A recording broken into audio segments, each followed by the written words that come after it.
On March 28, 2009, the US Vice President Joseph Biden, in the framework of the Summit of Progressive Leaders in Chile, made a press statement that the government of that country would not lift the embargo on Cuba. On April 7th of the same year, Robert Wood, the State Department spokesperson, declared at a press conference, "I think that we have been very clear that we do not consider this is the right time to lift the embargo." On April 19, 2009, David Axelrod, Obama's advisor, replied in an interview on CBS TV when asked if the White House had any thoughts about lifting the embargo. He said, and quote, "We are far from that." That same day, President Obama's economic advisor, Lawrence Summers, declared on NBC TV interview when referring to the lifting of the embargo, and I quote, "That is not something for tomorrow, and it will depend on what Cuba is going to do. Cuba knows what it should be doing for some time now, and it depends on them in terms of their policy, their democratization, and all the steps they might take. It is a topic that will be decided on the basis of Cuba's conduct." Unquote.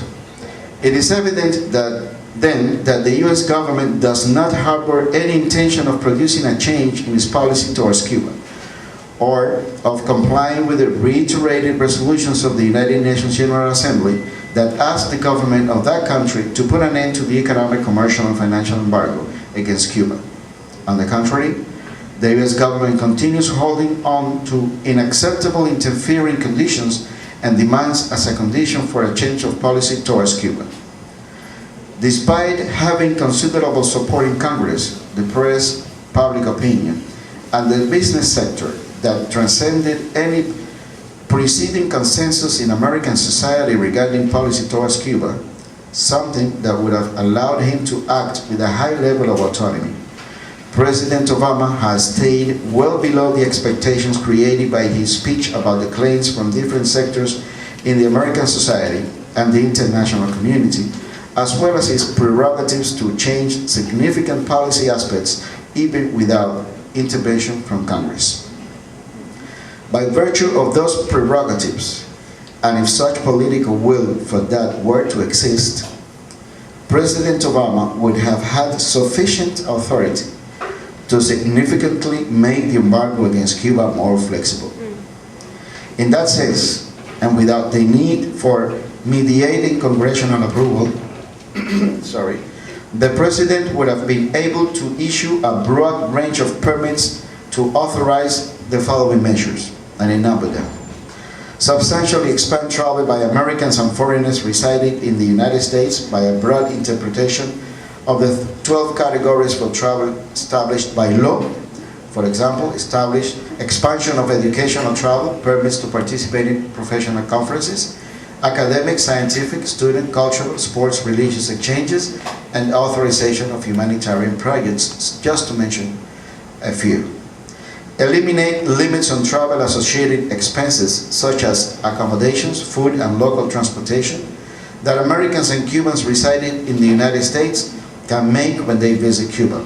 Americans, including Cuban Americans, after the amendment to the Budget Act for the 2009 fiscal year, cannot spend more than the limit set for travel expenses abroad for US government officials, today set at $179 per day.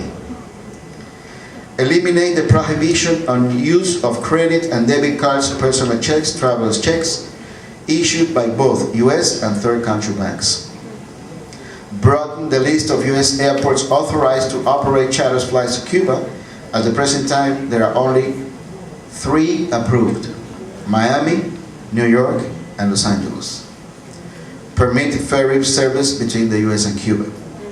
Authorize all US travel agencies to organize trips to Cuba, or make their requisites and procedures enforced more flexible so that travel agencies may obtain the necessary permits for this activity. Today, there are only 150 agencies authorized to do so via specific licenses. Authorize travelers visiting Cuba to buy Cuban products and take them to the US for personal use or as gifts. and eliminate the limit on their value. Up to the present time, they can only take information materials, including art objects.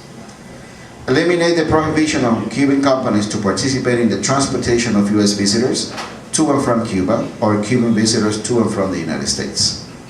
Permit certain bank relations, such as correspondent banks and the opening of accounts by Cuban entities in U.S. banks to facilitate agricultural exports. Eliminate the prohibition that prevents vessel transportation, agricultural products to Cuba from carrying goods in our country, even though their destination may be a third country.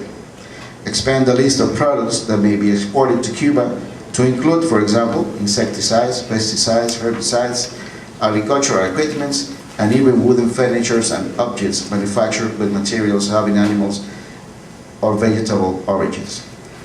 There are around 5 or 6 more actions that Mr. Obama can take. I will not read them. They are here. I will leave this document here for the sake of time. I will mention this one, which I believe is important, and that is leave the 2 prohibitions established by the Torricelli Act regarding vessels. And one most important is exclude Cuba from the list of states sponsoring international terrorism. This list